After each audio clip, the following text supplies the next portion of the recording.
Yo, what's up? Welcome back to Reviews with Jake, where I just got done watching Pig. Pig is the story about a truffle hunter played by Nicolas Cage who lives in the middle of the woods with his pig. Suddenly, people arrive at his cabin in the middle of the night and abducts his pig, and then he sets out to get him back. Look, there's a reason I'm tackling this one so late, so far after it got released, because frankly, I had no interest in seeing it. For me personally, I've always enjoyed Nicolas Cage a lot more as an entertainer than an actor. I like seeing him unhinged, freaking out, going bananas. But the roles where he actually acts? I don't know, not really for me. So when you hear the premise for this film, you're like, oh, so he's gonna go on a rampage and kill a bunch of people to get his pig back. Could be fun in theory, but I've kind of already fallen in that trap once this year with Willy's Wonderland. A movie that was primed for madness from Nicolas Cage, but ultimately afterwards I walked away unfulfilled. So I was leery to give him another madness mulligan, but then I started hearing that is not this movie at all. It's emotional, it's beautiful, it's sad, but honestly, that almost deterred me even more because, like I said before, I don't really like Nicolas Cage in those roles. But then weeks, months pass, and people are still talking about this damn movie. I swear they talk about it at least once every other week on the pod. People keep asking me if I've seen the movie or if I'm going to see it. I've been holding out, sticking to my guns, refusing to watch it until, well, here I am at a week where there's nothing really coming out that I want to review or see. Scanning through Amazon VOD and other streaming services and just nothing's leaping off the page as a candidate for me, so I'm finally like, ugh, fine Cage, let's go find your pig. Well, the pros do start right about there because the acting in this movie actually is really great, starting with Nicolas Cage. He's a man of very few words in this film, but his demeanor speaks volumes. He's a man you can tell has pain behind those eyes. And when he does decide to speak, he chews up the screen. Like, there are plenty of moments where he's given a monologue and he just knocks it out of the park. Ample opportunities to prove people like me wrong to say, hey, he's actually a good actor. He doesn't just scream and hit people in the face. Another standout performance was from Alex Wolff, who plays sort of his partner, I guess you could say, as he goes on this journey to get back his pig. He too is given some great opportunities to show people his acting chops. I mean, there's a reason why he's been getting cast in so much stuff the past couple years, because he's got what it takes. Same goes with Adam Arkin, who plays his father. I thought he did a good job portraying this very strong, powerful, yet very conflicted character. While I will address the story and the content here in a little bit, I can't deny that every actor in this film really did a good job with everything they were given. I also don't think the film really could have been helmed any better. This is a very well-directed film. According to IMDb, the director Michael Sarnoski, if I'm saying that right, according to IMDb, if I'm reading correctly, it was his first film, his directorial debut, and I thought he knocked it out of the park. This is a stunning looking and sounding film, so well crafted and put together, starting with a great color palette. Most of the film is graded in a very lifeless and muted way, but it's really the range of these colors. While they aren't booming with saturation, they have a lot of depth to them. Like, it wasn't just like color A, color B, color C. It was a lot of color AA, color AB, color AC, color AD. Like, all these colors, like, they didn't just bleed together. Like, everything red just didn't make a big red mush. Like, everything had a lot of great depth. My probably really poor description deep dive into the color just reminded me of Parks and Rec. They're all black. Maybe to the layman, Jerry. Obsidian, Onyx, Midnight, Lost Soul, Rolling Blackout, Sleeping Panther, and Void. Hey, Jerry, does this look black to you too? Sorry, sidetracked. Welcome to my brain. Getting back on target, the compositions in this film were, well, on target. The framing of shots in this film always felt methodical and intentional. The best appealed to the human eye. It was very rare where I felt like they just went to a spot, popped open the sticks, pointed the camera, and just rolled. I felt like every time there had to have been a process involved to arrange the shot. It's like a shot of Nicolas Cage just staring blankly forward. All right, let's put some branches in the foreground, a neon sign over his right shoulder, people walking around on his left. You got photos on the wall, let's turn them from landscape to portrait. It's like that next level attention to detail, like subliminal manipulation of the audience for the better. Speaking of manipulation, I feel like the film also had a great handle on its sound design, which is kind of surprising because this concept doesn't really feel like a thing that needs good sound design. This isn't The Sound of Metal or A Quiet Place, concepts where it's like, yeah, that movie needs to sound great or it's gonna be shit. There's nothing about this movie or concept that requires great sound design, but it has it anyway. Just these nice, subtle, accentuated sound effects that help push forward a particular feeling from scenario to scenario. Nicolas Cage walking around his cabin in the woods. This is old, beat-up, decrepit cabin, wooden floors, and as he walks around, they creak really loudly. Helps push forward that feeling of decay. Nick Cage peeling himself off of the floor, laying in a pool of his own blood, and as he peels away, it's this squishy, fleshy sound that didn't need to be there, but it helped push push forward that feeling of pain that he clearly is experiencing at that time. An uncomfortable exchange between Nicolas Cage and a chef in the middle of the restaurant. Homeboy chef is not having a good time. He's having a full-blown panic attack talking to him. He tries to hide his discomfort by chugging wine out of a glass on the table, and as he's chugging, his heavy breaths are filling up the hollow bulb of the wine glass, and it really pushes forward that feeling of fear and discomfort and panic. Countless more examples of this movie just did not need to do, but it did it because it made the picture or sound speak a lot higher volume for itself. For a directorial debut, I feel like this film felt like it was helmed by an industry vet. However, while I do think this was a very successful first whack at directing, I feel like for it being a first whack at writing,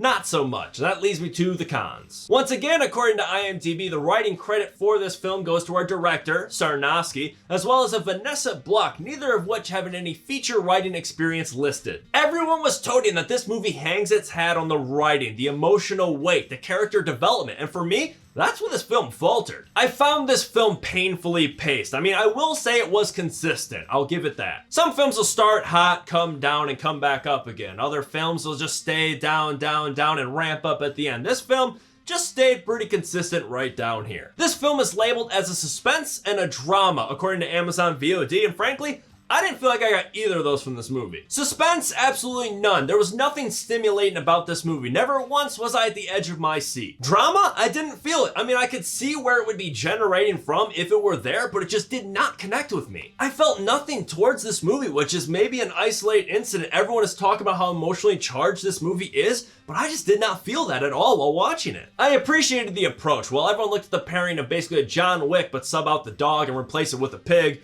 and Nicolas Cage, everyone's like, yeah, this is gonna be a revenge bloodbath. But it didn't do that, and I did appreciate them for that. It very much treads its own path in a very unique film that frankly not a lot of people are making these days. That being said, it is very sluggish, it's very slowly paced, not a lot happens when you boil it all down, and it's not a guarantee manufacturer of the feels. At least it wasn't for me, and I like to think that I'm someone that could watch a movie like this that is very different. I mean, just look at my approach and my opinion of The Night House, a very different horror movie that a lot of people probably won't like, but I really dug it. The more cerebral, emotional stories are, generally speaking, very much my jam. So if I watch this movie, really not digging it, not connecting with it, I can't be alone in that. Some other people out there might feel the same way. Everyone is talking about how emotional this film is. I mean, it has a freaking 97% on Rotten Tomatoes. To me, not really feeling the same way. That feels insane, but I also realize that this is one I guess I'm on the outs for. Because like I said in my review, I believe of The Night House, movies like this are a raffle. Everyone sticks their hand in with their own beliefs, memories, past experiences, mentalities, and everyone pulls out something different. Some things are just gonna connect more with some people than others. I mean, damn, look at The Grey with Liam Neeson. That movie has a 61% audience score on Rotten Tomatoes. Not a lot of people enjoyed that movie, but I am someone that really connected with it, so much so that I have a quote from that movie tattooed on my leg. It's a movie that frankly even I know is not very good. It's a movie that a lot of people don't think is very good, but it still worked for me. It connected with me, and there's nothing wrong with that. Now with a 97% on Rotten Tomatoes, there's a good chance that you're gonna land in that range, but just know that 3% exists, and I happen to be in that range. Now, if I were to try and quantify and figure out why I'm in that range, I have a few thoughts and possibilities. I think this particular movie asks a lot of the audience to fill in a lot of gaps with their own experiences. At the end of the day, this is a movie about grief, loss, mourning. It does not take very long or much to figure out that's what this movie is about. And like I said before, Nicolas Cage's character does not say a whole hell of a lot in this movie, so you don't really dive that deep into his character because they don't really give you that peek behind the curtain. You hear a lot of hints of his past. You see the influence he had on a lot of people. You hear about the relationships he had, the people that were in his life, but you never actually see them firsthand. So at the end of the day, they're stories, they're tales. And that's not just with Nicolas Cage's character. Other characters in this film, you see the influence of people and different events that happen in their lives, but we never actually see those events. We never actually meet these people that affected these characters in this way.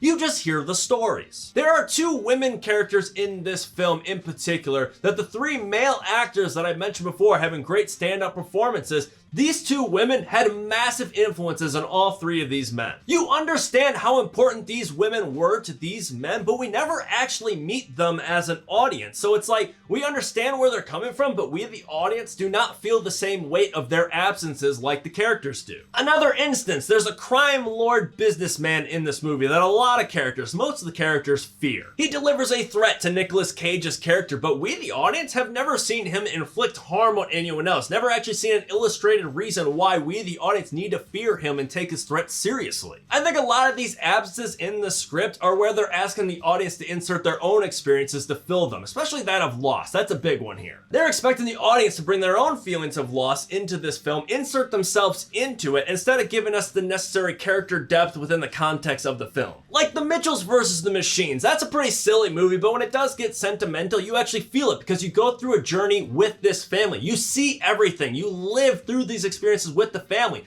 I watched it twice, and when it gets real, it got me. Twice. Our Friend, another movie with great character depth this year. You go through the journey of cancer with them. You see everything. You're along with them every step of the way. So when hits the fan, you feel it. I watched the movie twice. Once again, I felt it. Both times. Hell, even The Grey, the movie I talked about before, that also has great character depth. You get to know the characters very closely throughout their journey as a running away from wolves. I've seen the movie countless times, and it still gets to me. I think for me, the reason why this one didn't work as well is because this movie takes place after the journey that I talked about with the other movies that we go on with these characters that did work for me. This film is set years after the journey, these painful events that happen to change these characters. This is just them dealing with it in the present day. So maybe that's why it's so easy for people to relate to this movie, is because a lot of audience members can relate to Nicolas Cage's character, because we ourselves have all dealt with the emotional weight of the things that have happened to us, whether we like it or not. We're walking around with that baggage, and we're dealing with it in the today,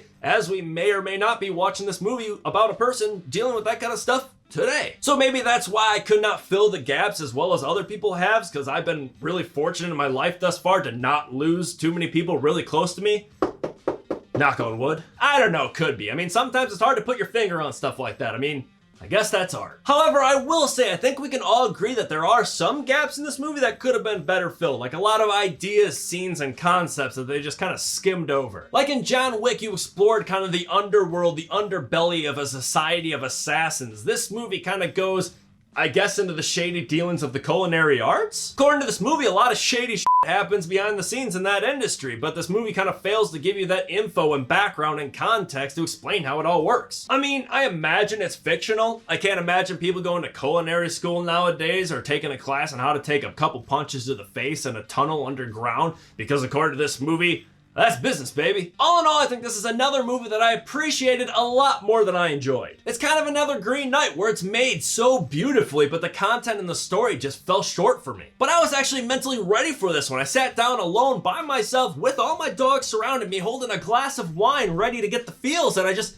didn't get them. This wasn't Willy's Wonderland where I had a beer next to me, or damn near any other movie or football season where I had bourbon. I went with wine. I had a nice cab poured. I was sophisticated, classy, ready to let the tears flow, and they just didn't. I don't know. Guess I'm a cold hard son of a bitch. Says the guy who just admitted to having a glass of wine poured, ready to cry. Man stuff. Sports. Catch the game last night? I'm going to give Pig a B-. But that's just me. What do you guys think? Let me know if you agree or disagree in the comments below. And make sure to subscribe to this channel to stay up to date. New reviews coming real soon. Stay safe. Thanks for checking in.